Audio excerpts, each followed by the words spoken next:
My name is Psyche Stott and I am directing the 20th anniversary production of Elton John's Glasses, written by David Farr.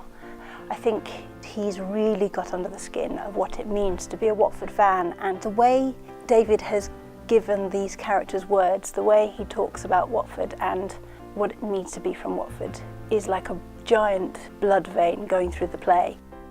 This is going to be one of my sore points, I'm afraid, because I am not a football fan. But I must say that on a weekly basis I hear other people talking about it. And it's not just the men. The women folk here are very, very supportive of their local team. What the Watford community want is something that is steeped in local history, that they can say, oh yeah, I know that story. So this is why we've done Elton John's Glasses. The FA Cup final was probably one of the single most important things that's happened to the club. My father was quite elderly at the time, and I do remember thinking we have to go because this might be the only time we are able to share that moment of being together at Wembley seeing Watford. My father wasn't a great Watford fan, he supported Arsenal, so he can't have everything.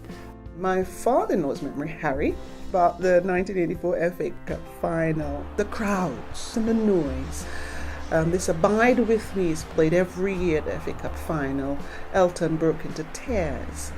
I was in the top of the stands opposite the Royal Box where Elton John was sitting, with Elton in tears as they sang Abide With Me.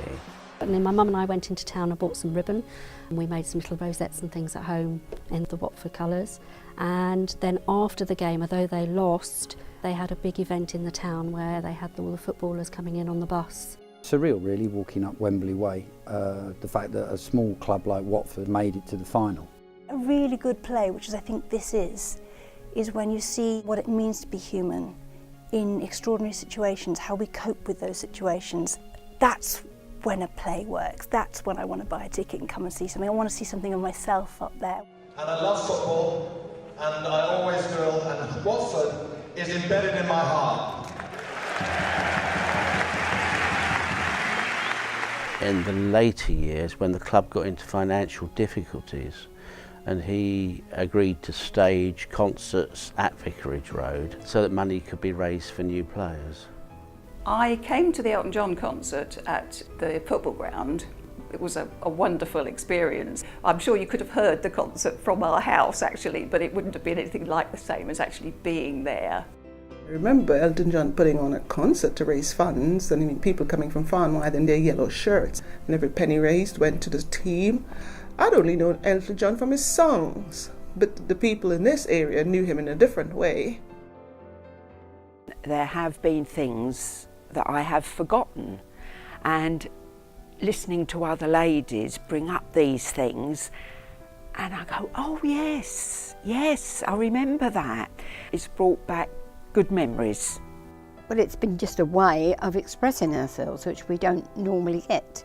This experience within the workshops was something that was more personal, and I could show how I feel personally about things. And there's something about a shared history that brings about a unity within a group. Interestingly, I found a sense of pride of belonging to the Watford area and sharing this history with people. And I felt a sense of unity with the group, which I hadn't felt before.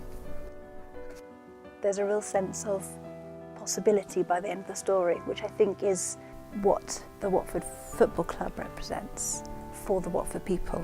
That together, possibility